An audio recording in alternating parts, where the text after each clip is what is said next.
Jean-Pierre Fay, bonjour. Nous nous sommes retrouvés au marché de la poésie et j'avais envie de m'entretenir avec vous d'une question très préoccupante pour nos autres psychanalystes et nos patients sur l'accélération de l'histoire et l'usure qui en découle, qui est épuisante. Être psychanalyste comme je le suis, c'est d'abord avoir un entretien avec des personnes et ensuite avoir un rapport avec des êtres à partir du moment où va s'engager le travail. Donc je reçois récemment un coup de téléphone de quelqu'un, une femme, un timbre de voix qui m'indiquait qu'elle était assez jeune. Elle voudrait un rendez-vous, elle me téléphone de la rue, d'un portable. J'entends tous les bruits qui parasitent autour. Son pas est rapide, ses talons martèlent le bitume, son phrasé est emporté par à la fois le mouvement et le mouvement de sa démarche. Et quand je lui propose un rendez-vous, elle me dit qu'elle n'a pas le temps. Voilà, elle n'a pas le temps d'être urgente. Elle n'a pas le temps d'être urgente, voilà. Mais alors, après, qu'est-ce qui lui arrive? Rendez-vous est pris. Et au bout de quelques séances, où elle me dit combien elle est malheureuse de n'avoir pas pris sur le monde, elle est en larmes. Je me demande, dit-elle, si je suis bien dans le monde, et si j'y suis, pourquoi ai-je peur d'agir dessus? En fait, je viens ici pour être regardé, et pour prouver à quelqu'un, à vous, que je souffre. Je paye pour être là, parce que je voudrais que vous me portiez un intérêt à moi, à ce moment-là. Je pensais en vous écoutant à un dessin d'une femme sculpteur qui représente un corps de femme, d'ailleurs sans tête, mais qui a les pieds appuyés sur une immense tortue et qui est appuyée sur le vide d'une façon délicieusement. Elle tient comme ça par le vide. Et peut-être est-ce aussi la condition de l'analysant, qui est appuyé sur son vide, et qui peut-être peut tenir comme ça. Tout à fait, appuyé sur un vide, dans le parcours, évidemment, d'aller de métaphore en métonymie pour trouver du sens. Oui. Voilà, mais où? Quel? Alors voilà. Quel sens? C'est-à-dire, le sens, aujourd'hui, c'est plutôt le constat de la catastrophe. Et un jour, elle me dit, en venant, j'ai quand même l'impression d'aller à la mine. Bon. Oui, Alors, c'est si lourd. elle est au fond. Elle est au fond, c'est si lourd. Je me sens comme certaines villes et leur histoire, c'est épais. Vous étiez à Chicago dans les années 60. Ouais, le bruit est Le bruit. assez intéressant. Il fait du bruit beaucoup. Ce bruit. Il se fait lui-même. Mais quoi? Il y a quelque chose là-dedans qui était très fascinant et beau. Au milieu de ce sentiment de bruit, d'oppression, vous êtes devant une vitrine. Alors, que se passe-t-il à ce moment-là? Non, cette vitrine, il ne s'y passait rien parce que c'était une vitrine de coiffeur. Ah. Mais, alors, la chose étonnante, dans cette 63e rue, c'est un tintamarre énorme, la vitrine du coiffeur, au lieu de sortir des produits de beauté, avait les journaux qui étaient étalés. C'était pour encourager les gens à venir bouquiner les journaux en attendant de se faire tondre. L'intérieur de ce salon de coiffure, qui n'est pas un salon, mais une espèce de salle où l'un pousse l'autre, il y a ce contraste du miroir, où les visages sont devenus inatteignables. Et ces visages afro-américains, là, sont tout à coup devenus l'impératif de quelque chose de décisif pour moi, curieusement. Comment le miroir d'une boutique de coiffeur où il n'y a même pas des pommades à l'entrée mais simplement les journaux étalés, pour qu'on puisse les prendre pour s'asseoir et attendre. Et là, dans le milieu de l'hyperbruit, eh bien, ce calme du miroir, pour moi, a déclenché un procès d'écriture. Mais ça me rappelle une autre vitrine qui est celle d'un libraire, là, quand j'avais 14 ans, je crois. J'entre dans une librairie pour demander Baudelaire. Baudelaire, la dame Toise. Il faut dire que c'était une époque quand même assez méchante. C'était le moment où la Wehrmacht entrait en France. Donc les gens étaient de mauvaise humeur, je suppose. Et elle me dit, mais comment Baudelaire, à votre âge, quel âge avez-vous? Alors, elle a énoncé de 14 années. Elle a eu l'air absolument indignée. Elle m'a refusé Baudelaire. Elle m'a donné le Baudelaire pour enfants, c'est-à-dire une petite collection Larousse, avec des points de suspension. Ouais. Et ça a été très intéressant, ces points de suspension, parce que quand je suis rentré à Paris, après toutes les catastrophes qui ont lieu dans le printemps et dans l'été, eh bien, j'avais ces points de suspension à décrypter. Donc j'ai pu lire vraiment les fleurs du mal grâce aux points de suspension qui me conduisaient dans le labyrinthe baudelairien. Et c'est la même chose que la 63e rue. C'est une contradiction ironique, là, même humoristique. C'est-à-dire le déni, le refus, une espèce de falaise abrupte qui vous dit non, n'entre pas, c'est moche. Non, ne te laisse pas intimider par cette dame libraire. Mais c'est au contraire, suis le chemin des points de suspension. Une promesse de bonheur qui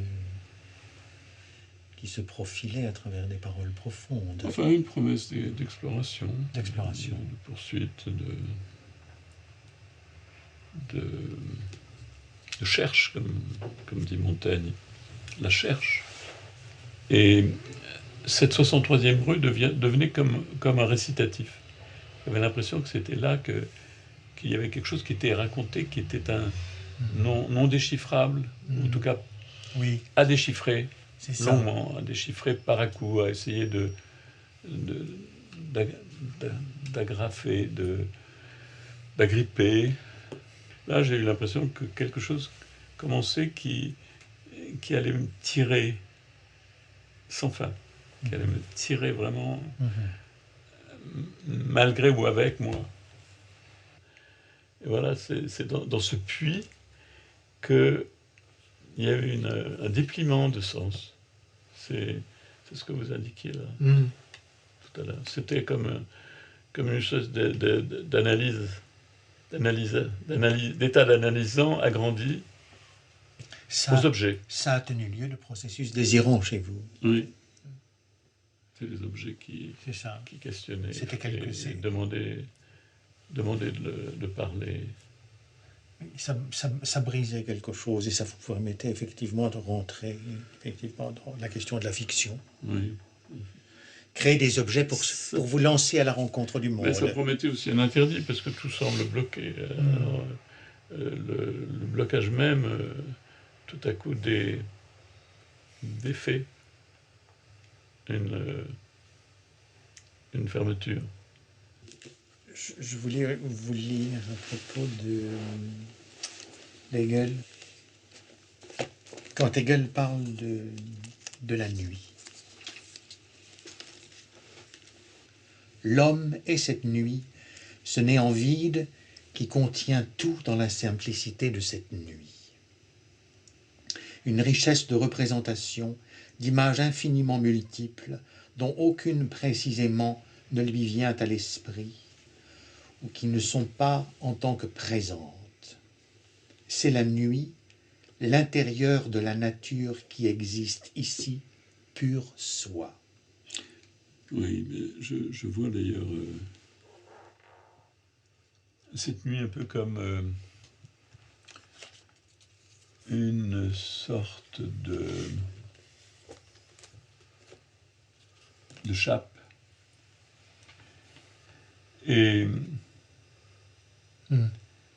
avant d'arriver dans un continent autre, j'avais traversé l'océan. C'est chose qu'on ne fait plus, parce que maintenant, on le survole. À l'époque, on était amené, c'était pas une contrainte, c'était plutôt une sorte d'ouverture fabuleuse. On avait une semaine de navire. Et en même temps, la mer d'Irlande, juste à l'entrée de l'océan, vous prenez à la gorge, parce que là, la tempête se déchaînait, la mer d'Irlande tombait dans la Manche. Et bien là, la tempête fait que, d'avance, j'ai eu une lecture de ce continent inconnu, de ces villes inconnues. Et l'océan, en me secouant, là, fait que pendant toute une journée, je suis resté à plat ventre, à plat dos plutôt, dans ma cabine, et j'ai vu l'océan au plafond qui bougeait. Voilà, ça faisait des vagues de lumière, et ces vagues de lumière déjà m'entraînaient à aborder. Déjà, j'avais presque l'intrigue du livre. Le mot, est-ce que tu serais d'accord pour dire que justement, c'est ce qui permet de laver justement cette nuit dont parlait Guel, cette confiance que l'on peut apporter aux mots. Mais en même temps, les mots nous comptent. Et les mots nous comptent, Oui, parce que comme tu le dis, nous sommes comptés. On peut compter sur eux, même s'ils sont truqués. Même si on ne sait pas leur étymologie, leur vérité, étymos, c'est la vérité, mais quelle vérité? La vérité de l'étymologie est une cocasserie. Il manque toujours le premier sens, et puis il est toujours reculé un peu plus loin, et finalement on tombe dans la broussaille du langage. Mais en même temps, c'est cette sorte de trame préparée avec laquelle on se gratte, on se court, on s'habille. Et je crois que il faut les capter pour voir prendre au vol ce qui, de toute façon, nous est raconté ou raconte de nous. Et nous sommes pris, de toute façon, dans le filet du langage. Du langage des mots. qui nous commande de rendre compte, de rendre des comptes.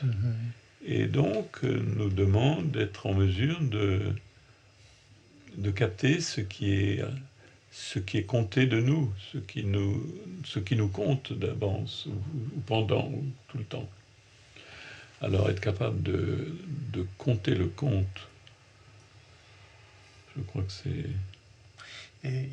ça qui est aussi le problème de l'analyse. Bien entendu, c'est-à-dire dans l'analyse, selon évidemment ce que nous disait Freud, c'est-à-dire dire tout ce qui passe par la tête, du plus pur au plus obscur, au plus obscène même, ajoutait Lacan.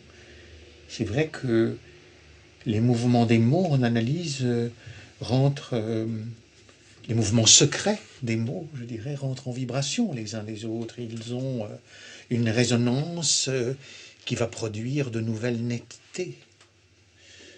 C'est-à-dire la règle de Lacan qui a été d'utiliser le passage de métaphore à métonymie est exemplaire. C'est vraiment d'autres contrastes où là, effectivement, rien ne se fige. Alors si, mais justement, la métaphore en même temps, elle se place à côté de nous, et donc elle devient notre compagnon, elle devient métonymique. Oui. Il y a le conte du grand écrivain chilien, qui est devenu un film d'ailleurs, Le Facteur. Le facteur qui arrive et apporte des lettres à l'écrivain. Et finalement, lui aussi se raconte, et il raconte qu'il a une fiancée, puis la fiancée, il lui écrit des lettres, et puis tout à coup, l'écrivain l'arrête et lui dit « Mais ça, c'est une belle métaphore ». Et le facteur est interloqué, il dit « Mais c'est quoi une métaphore ?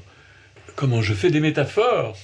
Et alors, il est tellement émerveillé de faire des métaphores que ce facteur devient poète, et Neruda le suit, qui devient un poète si célèbre que dans sa campagne politique, parce qu'il se met à parler dans les meetings, alors que jusque-là, il se contentait d'écouter. Il devient un orateur extraordinaire, un orateur métaphorique, et Neruda, finalement, le voit devenir peu à peu dans les journaux l'homme du jour, et grâce à la métaphore. Et finalement, c'est grâce au fait que la métaphore était tout à coup devant lui comme une métonymie, comme était posé le cheval à côté du cavalier. Et il va chevaucher la métaphore. Voilà notre histoire de nos continents, et notre continent de narratif. Alors justement, je crois que cet animal narratif qu'est l'être humain, il a une singularité, c'est qu'il ne connaît pas sa propre narration. Il ne sait pas qu'il est raconté. Tu parlais de politique il y a un instant, et le politique régit l'ensemble des sujets, et c'est le politique qui fixe les autorisations. La psychanalyse, elle intervient dans le sens où l'on y parle sans autorisation. Et en même temps, tu vois, un analyste que je connaissais bien me disait, quand le patient, quand l'analysant se raconte, je l'interromps. Je ne laisse pas raconter. Donc il interrompt la narration. Alors, qu'est-ce qui se passe dans cette coupure du narratif ? Ce qui se passe, c'est parce que il faut interrompre son patient, car il aurait tendance à aller chercher de la signification. Alors, ce qui est fondamental et éclairant, ce qui lui sera lumière, ce sont les signifiants. Alors, le signifiant, c'est quoi ? C'est quand je m'écris. C'est quand je m'écris, exactement. C'est très bien dit, c'est tout à fait ça. Mais c'est m'écrire aussi, m'écrier et m'écrire à la fois. Oui. Et ils font les interrompre. C'est-à-dire raturer l'écriture et puis en même temps pousser le cri. On ne peut pas faire les deux à la fois.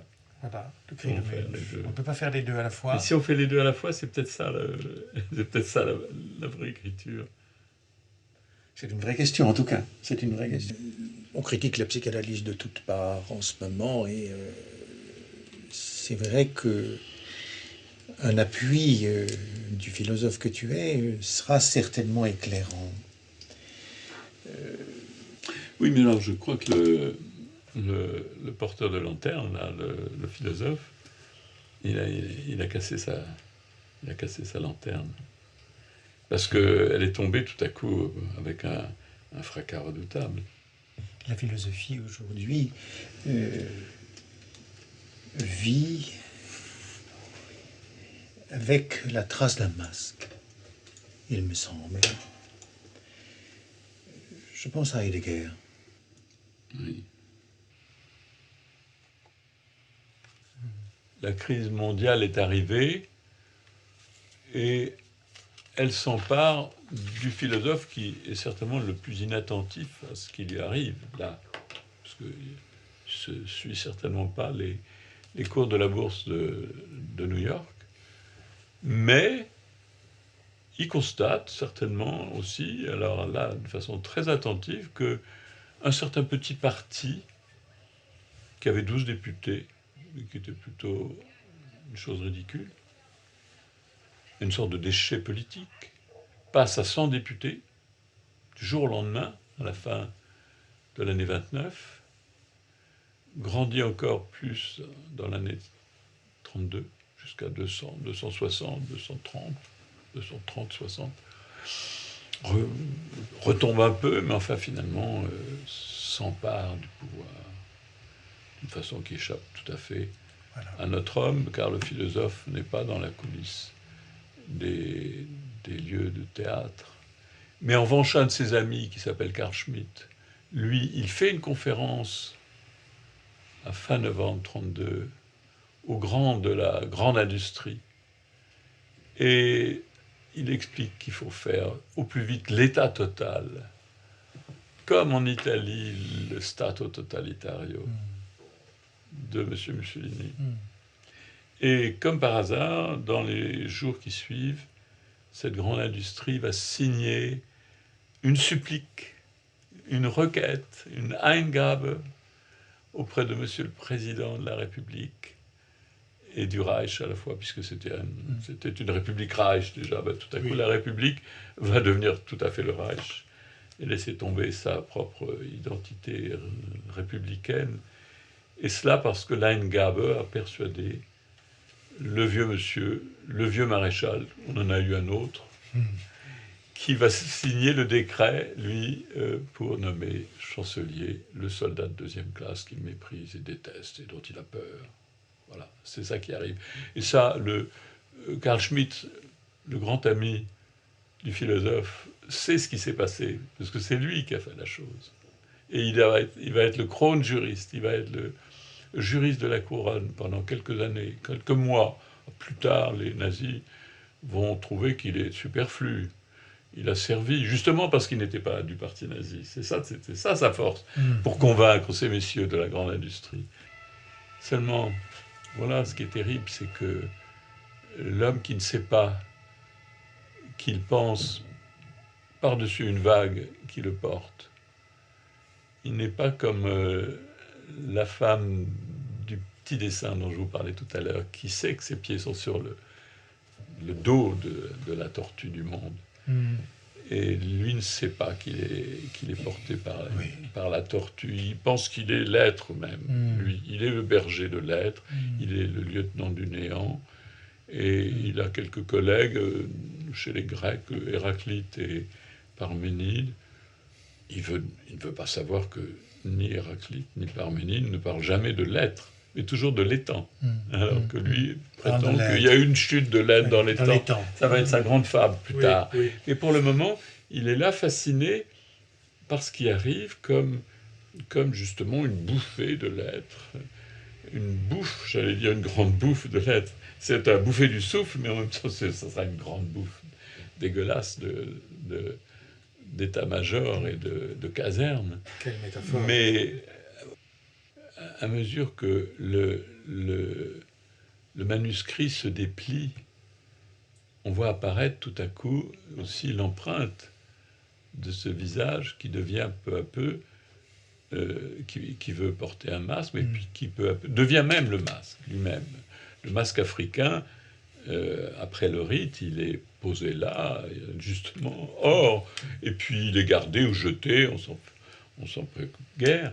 Mais là, on a l'impression du masque qui s'incruste dans le visage, et tout à coup, il se transforme en une œuvre complète, gigantesque, qui déferle année par année, tome par tome, qui promet 102 volumes, qui en a déjà produit environ 67, 68, qui va gagner de mois en mois, à 69, on va arriver à 70, on sera arrivé un jour à 102.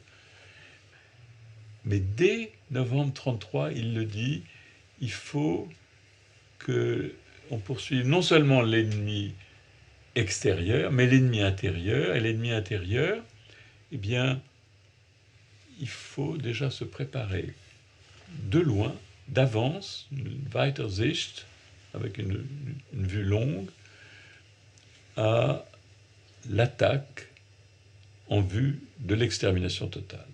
L'Angriff. L'Angriff, soit dit en passant, c'est le journal de Goebbels, depuis 1928. Donc, chaque semaine, il y a l'Angriff qui arrive. Donc, l'Angriff, mais pour la völlige Vernichtung. Il s'agit que l'attaque prépare l'extermination totale. Et ce mot Vernichtung est un mot qui va demeurer imprononcé jusqu'en janvier 1943. Celui qui ravage l'Europe à ce moment-là, le Führer en fureur, va dire que c'est lui qui aura le dernier mot en matière d'extermination. Eh bien, sa prophétie s'accomplit, qu'on a ri de sa prophétie autrefois, en 1939, et on ne rit plus maintenant, en effet. On n'a pas sujet de rire en janvier 1943. Alors, comment est-ce que le philosophe a pu précéder de presque 10 années, d'une décennie, le monstre qui est en train de transformer l'Europe en un champ d'extermination? Notre philosophe de lettres, notre lieutenant du néant, eh bien, en 1940, donc il ne s'est pas démobilisé, lui, contrairement à ce qu'on suppose, il nous explique que l'être race, le Rasse-Sein, c'est la fin suprême, c'est le letzte Ziel, c'est le but suprême, c'est ça, c'est l'expérience de la race, l'expérience de l'être, c'est cela, l'Erfahrung des Seins. Alors donc, il est toujours là-dedans, jusqu'au dernier moment, mettons jusqu'à 42. Le philosophe lui-même, le berger de l'être, il est talonné par son propre néant, sous la forme d'un de ses chers collègues devenu un SS.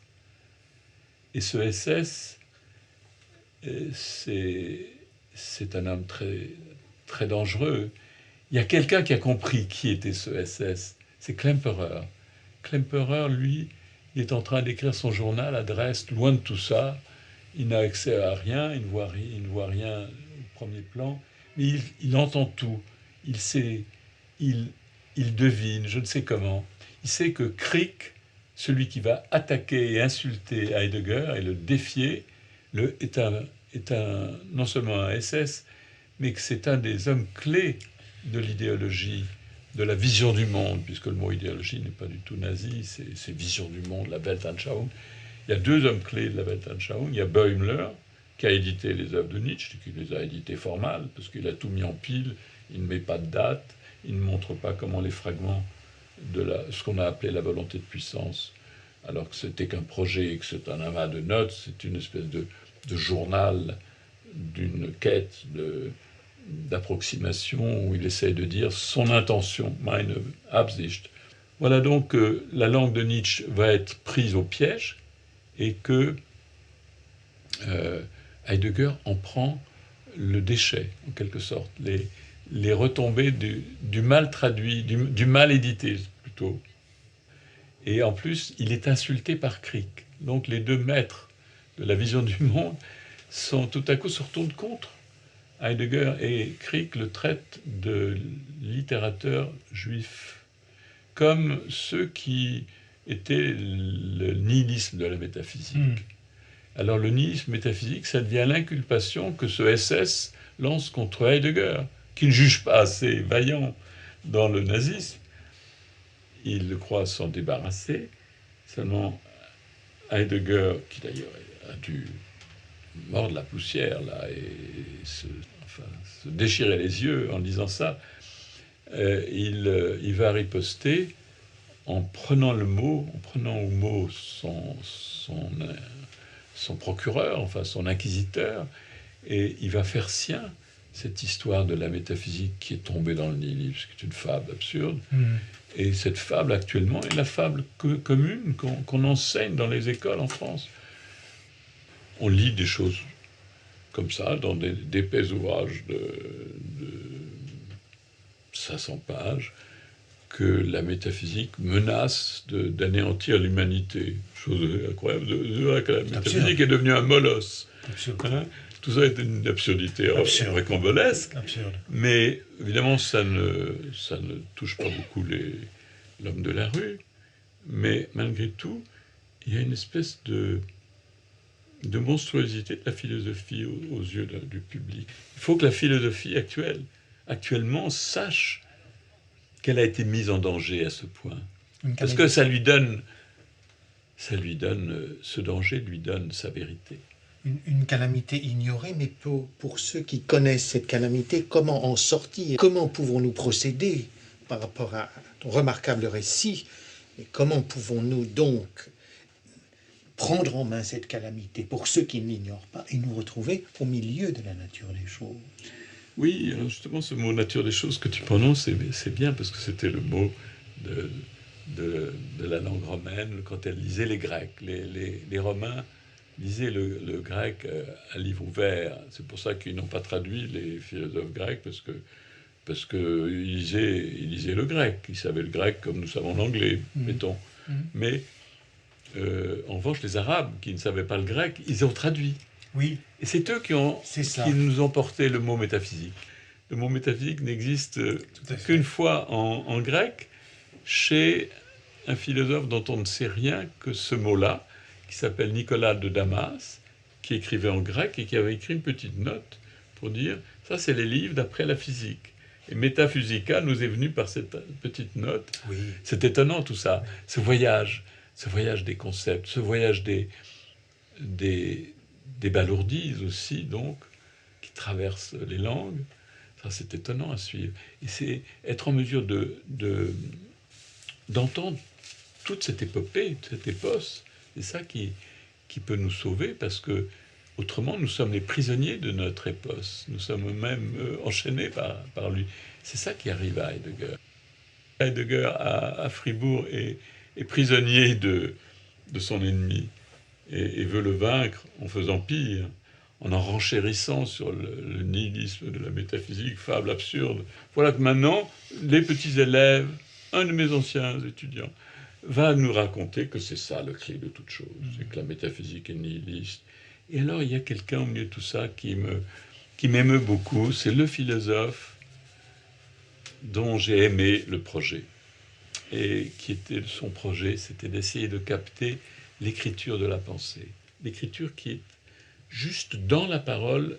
Nous écrivons pensivement ce que nous parlons. Et vous reconnaissez là probablement Derrida. Il m'émeut parce qu'il dit tout à coup, je suis privé de narration. C'est très étrange. Il est privé de narration. Il n'a pas donc la clé de sa propre narration, et il la recherche à travers celui qui était le moins disposé à lui sourire, c'est-à-dire le philosophe qui a fait la profession de foi en Adolf Hitler, hein, le seul grand philosophe universellement reconnaissable, nous dit Alain Badiou, hein, et qui, quand même, a écrit ça, une profession de foi en Adolf Hitler. Est-ce qu'on peut être un très grand philosophe universellement reconnaissable si on a fait en plus une Bekenntnis en Adolphe? Et alors, voilà qu'il va peser sur Jacques Derrida, qui pourtant, lui, a un tout autre projet. Il va essayer de prendre l'écriture de la pensée, mais il part sur une autre piste. C'est la guerre déclarée au logocentrisme, souligné en italique. Et ce qui est terrifiant, c'est qu'il y a eu les mêmes italiques dans une terrible revue de langue allemande qui était la Zeitschrift für Central Black, pas Zeitschrift, la feuille centrale für Psychothérapie, qui était une revue de psychothérapie allemande très, très vénérable et très légitime, mais qui, sous le Troisième Reich, va être annexée par un personnage burlesque qui s'appelle Göring. Pas Göring le maréchal cette fois, mais Göring le psychiatre, pas psychanalyste, non. Qu'est-ce qu'il est comme titre? Il s'est proclamé lui-même Reichsführer de la psychothérapie. Et ce Reichsführer a été un admirateur et un grand louangeur d'un autre personnage redoutable qui est Ludwig Klages. Klage, ça veut dire la plainte, curieusement, mais c'est une plainte redoutable, c'est une complainte funeste. Alors, donc, dans cette revue de psychothérapie sous un Reichsführer, il y a des louanges à donner à Klages pour avoir, justement, folgerichtig, de façon conséquente, de s'en être pris au logocentrisch. Et Klages lui-même est un personnage extrêmement dangereux. Il y a un très beau livre sur lui de Jean-Luc Evard, qui est apparu il y a quelques années aux éditions de l'Éclat, Signes et insignes de la catastrophe.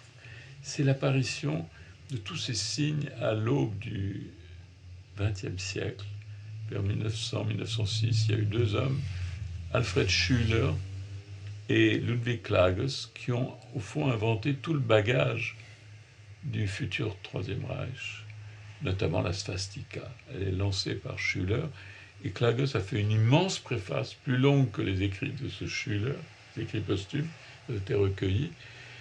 C'est là qu'il y avait la grande folie de l'inculpation des grands coupables, commençant à Mardochée, le Mardochée du livre d'Esther. De Mardochée, on passe à Spinoza, à Marx, en passant par Heine, et finalement à Rothschild. Vous voyez le paysage. Et ça, cet ignoble livre de Klages-Schüller, c'est un des désastres de notre siècle précédent. Alors, le logocentrisme, eh bien ça, on y retrouve Heidegger, qui dénonce aussi l'empire du logos, la Herrschaft, la domination du logos. Il nous explique que la philosophie grecque, c'est la ruine de la pensée. Platon et Aristote, c'est un mot en fer, c'est pas faire fall là, mais presque. Tout est faire-fall, tout est chute, loin de l'être, dans les temps. Pourquoi les temps est-il condamné, étant donné que c'est le mot cher à Héraclite et à Parménide. Jamais il y a l'expression toaina et l'infinitif dans ces deux pâtres de l'être, parce qu'eux aussi sont embrigadés parmi les bergers de l'être. Non, il parle de l'étang, c'est-à-dire de ce qui est sous nos yeux, voilà, qui est un héros. Le héros nouveau de la philosophie, ça c'est le poème de Parménide. Au lieu d'avoir Achille et Ulysse, le vrai héros, c'est l'étang. Qu'est-ce qu'il nous dit? Voilà la belle question. Et l'opposition de l'être et de l'étang chez Heidegger, c'est encore un autre masque. Parce que il va même nous donner un vers de Parménide où il y a le mot étang en grec, et en dessous il le traduit par le verbe allemand sein, l'être, l'infinitif. Et l'infinitif ne peut pas être un héros d'un poème, d'une épopée philosophique.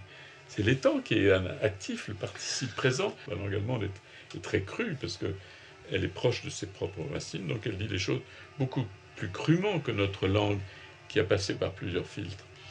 Alors, voilà donc cette espèce de déchaînement contre les temps chez Heidegger, alors que c'est le mot même de ces fameux philosophes présocratiques admirables, qu'il aime par ailleurs, sincèrement, et que nous adorons, et que nous aimons, parce que c'est vraiment l'aube de la pensée. Là, je suis d'accord avec lui.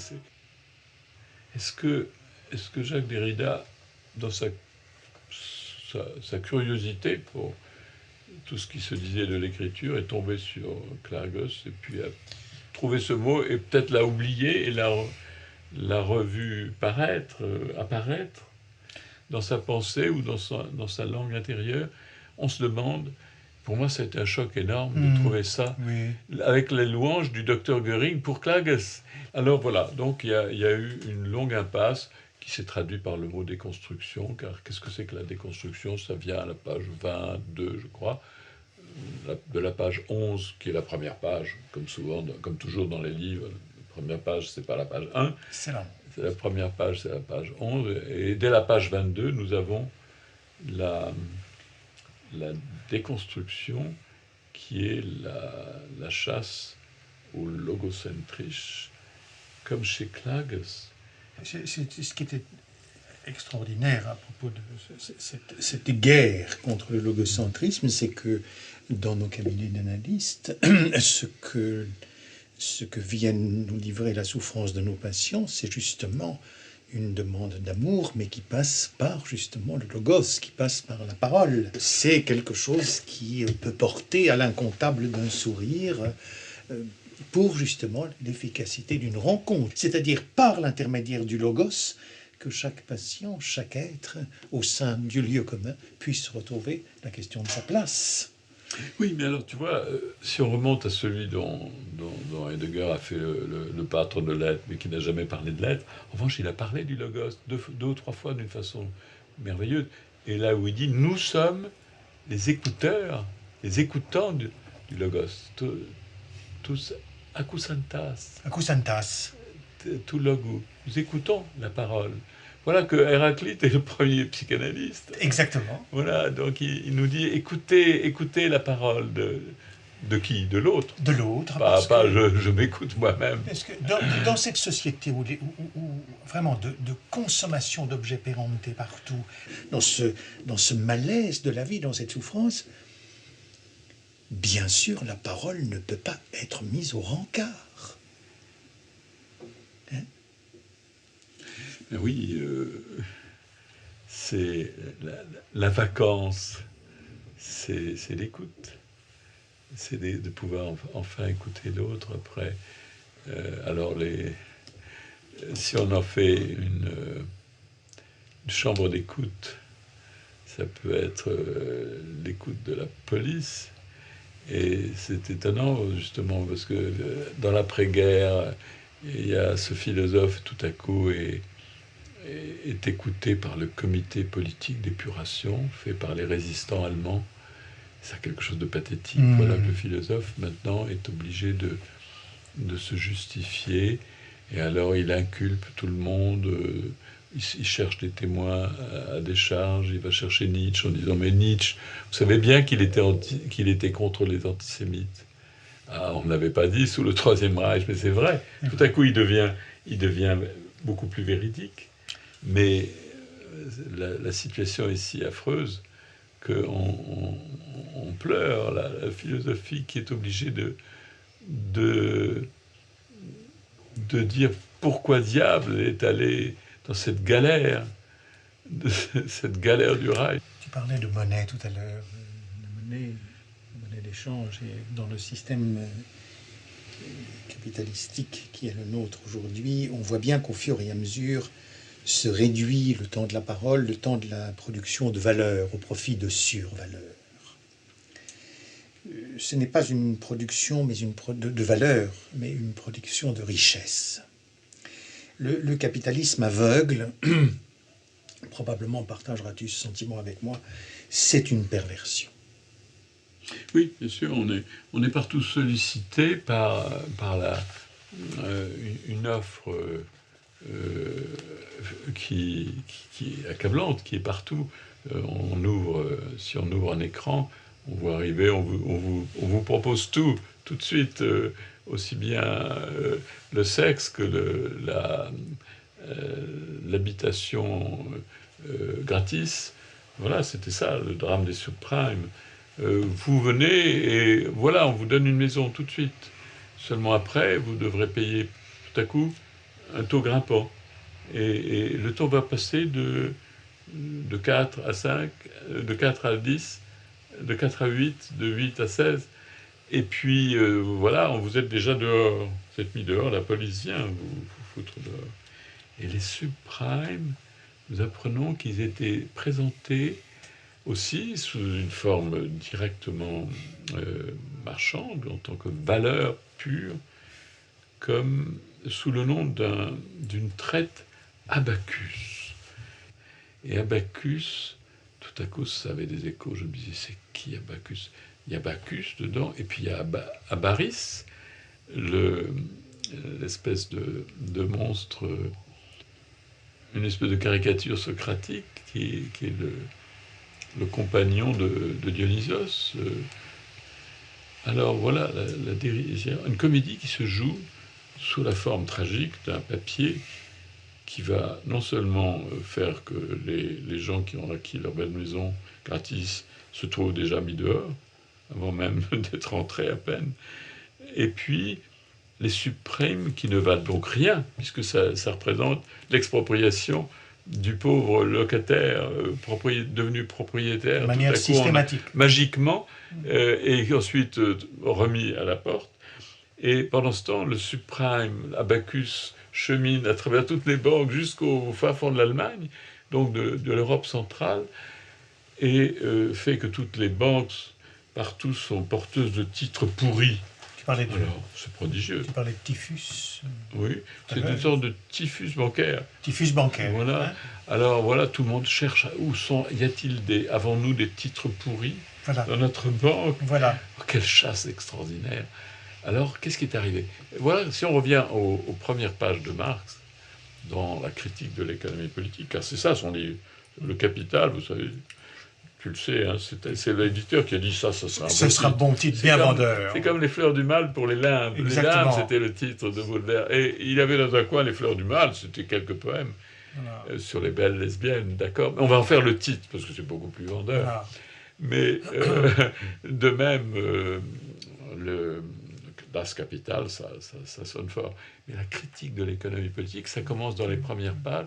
Voilà que la valeur d'usage, moi j'ai besoin de papier pour dessiner, mais en même temps, il y a des masses de papier qui sont fabriquées, qui ont une valeur d'échange. Il nous dit que ce passage, c'est le change de forme qui médiatise le change matériel. C'est-à-dire parce qu'il y a eu ce change de forme qui est une abstraction, Oui. la société est capable d'un change matériel et on produit des choses marchandes. Donc la société se met au travail, se met en marche, très bien. Seulement peu à peu, le processus devient de plus en plus distendu et nous découvrons, il y a 2 ans, que, par exemple, ces valeurs d'échange deviennent ces abstractions qui sont en exil offshore. C'est là les grandes poches fiscales là, dont on poursuit là. Et les niches fiscales immenses qui sont dans des archipels. C'est pas l'archipel. Des bombes à retardement, hein. C'est pas l'archipelagos de Hölderlin, non, pas non. du tout. C'est aux Seychelles ou dans les Bahamas. Vous avez des îles. Caïmans. Des îles, Caïmans, merveilleux. Merveilleux, hein. Les crocodiles là, qui attendent la valeur d'échange et la dévorent. Et la masse là-bas, où elle n'est plus rien qu'une fiction avec laquelle on va faire des miracles, mais tout à coup ce miracle crève comme une bulle et c'est la chute. Alors la panique s'arrête pile sur le bord du précipice, mais on n'est pas très sûr de savoir Tout à fait. si on est vraiment sur le bord ou si on est déjà à moitié un pied dedans. Le malaise de cette crise est d'un terrorisme ironique. Oui. Et il y a, je pense que tu vas me dire ce que tu en penses, mais il y a une désespérance de nos vies dans ce malaise, de toutes ces victimes dans cette civilisation. Les injections de ce système subprime ont été douloureuses sous le coup de provocation permanente de l'ironie.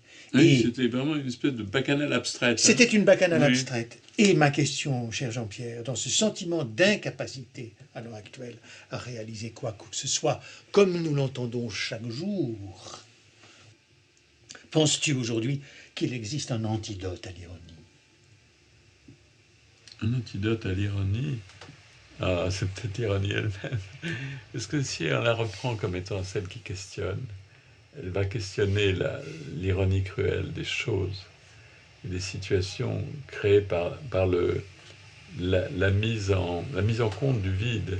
Au fond, c'est une espèce de pillage du vide qui a été mis en acte par ces processus, c'est incroyable, qui échappait à l'attention. Et les grands théoriciens de cette opération eux-mêmes étaient couverts d'honneur, et puis tout à coup, on ne les voit plus. Et ils ont disparu avec leur propre catastrophe. Mais la catastrophe du présent, de notre siècle, c'est cette abstraction qui retombe dans le concret par la mise à nu de leur imposture, de leur trucage. Voilà, on a vendu de l'avenir en le pillant d'avance, pour ainsi dire. Voilà. C'est une espèce de vente de nos propres chances qui a été faite avant qu'elle n'existe. Enfin, l'extraordinaire escroquerie du mécanisme. Alors, voilà que l'autre pari qui avait été tenté en 1917 s'est écroulé aussi comme un songe. Tout à coup, il n'y a plus rien. Là, c'est aussi un moment étonnant parce que à la fin de ce XXe siècle, où une des figures dominantes est un peu celle de Lénine. Lénine est celui qui questionne ce siècle. Est-ce que cette aventure a abouti à une sombre mascarade qui est l'époque de la grande purge stalinienne, où le parti même de la révolution est en train de s'autodétruire? Parce que les principales victimes de Staline, c'est son coup de maître, c'était son propre parti. C'est la différence avec le nazisme. Le nazisme détruit l'autre, le plus autre, celui qu'il désigne comme le plus autre, le plus différent, celui qui va être qualifié de paria. C'est celui-là qui veut tuer. Et ça, pendant que Nietzsche, à ses côtés, dit « Mais non, ce sont les parias pour lesquels j'ai choisi ». Il y a cet admirable fragment auquel je voudrais revenir sans cesse, qu'il faudrait mettre en exergue de toute son écriture, c'est nous, les parias, nous les chandala, nous sommes ceux qui déterminons la noblesse sur la terre. C'est les parias qui disent celui qui a été noble, celui qui a eu le mot juste, celui qui a eu la parole vraie. Voilà, donc, sortons du XXe siècle, qui est l'empire de tous les massacres.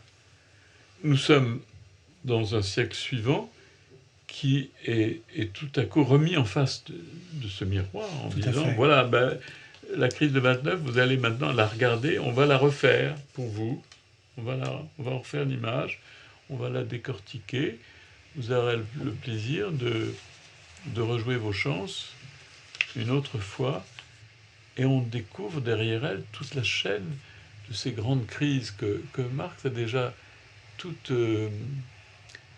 aperçues depuis 1825. Dans la critique de l'économie politique, il y a l'inventaire des crises. Il est le seul, sans doute. Oui. En gros, c'est le seul qui a vu le cycle dans la crise. C'est ça. Et un autre monsieur qui s'appelait Juglar, qui était un ancien médecin d'ailleurs, curieusement, a lui écrit un livre qui s'appelait les crises périodiques. Et donc le mot période, c'est déjà un peu ça. Mais Marx nous dit, ce sont des cycles. Ces cycles vont aboutir à un moment où peut-être l'un d'eux va déraper complètement.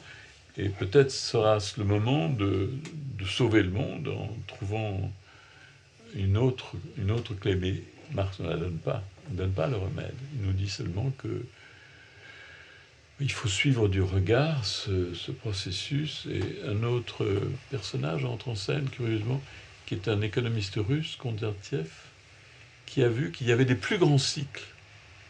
Et que ces plus grands cycles aboutissaient à des plus grandes crises. Celle de 1825, qu'avait détecté Marx, celle de 1873, où le mot « krach » arrive dans la langue allemande pour désigner ça. C'est juste après la guerre où l'Allemagne a vaincu la France. Et donc c'est elle qui, du coup, écope de la plus grande crise. La France en est épargnée parce qu'elle est trop pauvre pour avoir la crise. Il faut être très riche pour avoir une crise. Absolument. C'est ça qui était le paradoxe. Et puis, il y a celle de 29. Et nous, maintenant, est-ce qu'on est dans la quatrième grande crise, la crise de Kondratiev numéro 4? On ne sait pas. Nous sommes dans une écoute étonnante. Nous avons tout de même, nous n'avons pas à aller demander le secours du camarade Staline, parce que lui-même est à lui seul pire qu'une crise. Mais, en revanche, le bon camarade Marx, à la grande barbe, lui, il ne s'est pas beaucoup trompé. Il s'est même pratiquement découvert comme celui qui a perçu l'essentiel. Il n'a pas donné le remède, en fait. Il n'a pas donné le remède. Il a dit une fois le mot plan, mais il n'a jamais dit que le plan allait tout résoudre. Donc, c'est pas non plus ça. Et tu sais que quand Lénine est au pouvoir, il se dit tout à coup, d'accord, mais maintenant il faut faire un plan, parce que Marx a dit ça une fois, mais il ne nous a pas donné de leçon là-dessus. Alors, qu'est-ce qu'on va faire? Comment on fait un plan? Je n'en ai pas la moindre idée. Eh bien, justement, il y a un vieux bolchevique, là, qui est très malade, d'ailleurs, qui est un infirme, il a de la peine à se traîner, et qui s'appelle Larine. Il a fait une étude du plan industriel de l'Allemagne pendant la Première Guerre mondiale, et c'est lui qui va nous dire comment ils ont fait leur plan à l'époque. Donc, le soviet ouvrier de Petrograd va chercher l'historien du plan militarisé de l'Allemagne impérialiste en 1916-17 comme modèle pour faire le plan soviétique. Ça, c'est un paradoxe extraordinaire qui n'est pas souvent aperçu. Voilà toute notre tragédie. Alors, je crois que, tu vois, ton écoute analytique, elle nous place, quand on s'y met, en position narratique, comme des écouteurs analytiques aussi. On est obligé de devenir quoi, les psychanalystes de l'histoire. C'est un peu trop pour notre force. C'est un peu trop. Mais il n'empêche que tu écris, Jean-Pierre, que l'homme énonce ce qu'il fait, qu'il connaît ce qu'il narre. Et j'ai quand même le sentiment, à écouter tous mes patients, que le langage est pris aujourd'hui dans une tempête. Et je voulais en venir à ceci. L'art déplace par le geste et crée un nouvel espace. Toi qui es poète, on repense à ces passions qui évoquent le déplacement quand ils observent, quand ils regardent attentivement les peintures. Je voulais te montrer à quel point l'ailleurs se trouve dans notre regard, un ailleurs ici. Ce n'est pas un autre regard, c'est sa peau interne, une peau externe et une interne, c'est-à-dire à même bord, une bande de Mébius qui affirme, comme le dit Merleau-Ponty, que le propre du visible est d'avoir une doublure d'invisible au sens strict qui rend présent une certaine absence. Ici, un déplacement vers un regard qui tourne vers un échappatoire, vers un étonnement. Je voulais te montrer juste le regard de cet enfant, qui est une mezzotinto d'après Sir John Hervic Millet, où le sensible touche à l'émotion et, à mon avis, à l'étonnement pur. C'est l'enfant à la bulle. L'enfant à la bulle, le titre de l'œuvre est de... Voilà. Qui regarde la bulle de savon, la bulle de lumière. Et la lumière, curieusement, a deux pôles, comme l'ellipse dans laquelle nous gravitons avec le soleil. Ce soleil qui occupe un des points centres de l'ellipse. Et l'enfant est devant cette ellipse volante.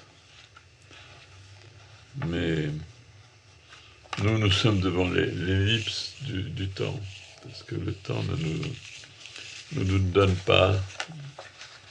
Le temps de la bulle est compté, Jean-Pierre, puisque à l'intérieur de la bulle est contenu l'haleine même, le souffle même de ce petit enfant, qui, à un moment donné, quand la bulle va exploser, va se retrouver dissous dans l'infini. Oui. Et son souffle va s'éteindre dans l'air léger. Mais cet étonnement de l'enfant, il devance un peu le nôtre de quelques longueurs, parce que l'enfance nous apprend qu'il y a un moment où le petit animal humain regarde un ailleurs. Et une petite fille de 1 an et demi est au bord de l'eau, au bord de la mer, et on lui dit « Viens, il est l'heure ». Elle dit non, parce que je réfléchis. Donc à ce moment-là, qu'est-ce qu'elle voit? Ça veut dire quoi? Elle est miroir de quoi? Il n'y a rien là. Il y a un bord d'eau avec la mer en face. Elle regarde la mer et elle voit quelque chose de plus que ce qui est là. Elle réfléchit. Donc elle devient un miroir qui rend quelque chose à quelqu'un qui n'est pas là. Parce qu'elle est toute seule, elle ne veut pas aller rejoindre la voix qui l'appelle, parce qu'elle réfléchit. Alors, à quel moment il se passe quelque chose dans le regard humain qui fait qu'il est quelque chose qui rencontre un miroir. Le miroir n'est pas là. Et donc, ce n'est pas l'être là, le fameux être là, le Dasein. Mais l'enfant qui réfléchit, ben justement, du fait qu'il réfléchit, il n'est pas là où il est assis, puisqu'il il est dans un jeu avec quelque chose qui est reflété, qui est renvoyé. Alors ça, c'est quand même la grande énigme. Et je crois que nous n'avons pas fini de nous questionner sur ce miroir du va-et-vient qui fait que l'enfant ne veut pas bouger tant qu'il n'a pas fini de réfléchir. Quoi donc? Qu'est-ce qu'il réfléchit? Quel est le rayon lumineux qui est passé et reparti dans cette petite boule de tête et dans ce fond de rétine? Mais la rétine a réfléchi aussi des ondes optiques, mais c'est pas de ça que parle. Il ne parle pas de sa rétine, l'enfant. Elle parle d'un autre miroir que le miroir rétinien. Il y a un autre miroir, en plus de celui-là. Déjà, celui-là est assez étonnant. Mais il y a un autre miroir qui fait qu'elle réfléchit, qu'elle ne veut pas bouger jusqu'à ce qu'elle ait fini de réfléchir cela qu'on ne voit pas. Ces réflexions ont été perdues et ce que nous entendons dans nos cabinets d'analyse, c'est justement de retrouver ce qui a été perçu à l'intérieur de ces regards en bande de Mébius. Ça passe par le langage et c'est la raison pour laquelle nous autres psychanalystes, quand quelqu'un sonne à la porte de notre cabinet, c'est une personne. Et quand il commence un travail d'analyse, c'est là où nous rencontrons des êtres. Oui, alors en sonnant à la porte et en franchissant le seuil, il introduit chez toi un miroir de plus. Voilà. Que tu ne verras pas, mais qui va te réfléchir des regards sur sa parole, qui va nous dire ce qu'il a réfléchi sans le dire, parce que c'est jamais ça, mais un autre reflet.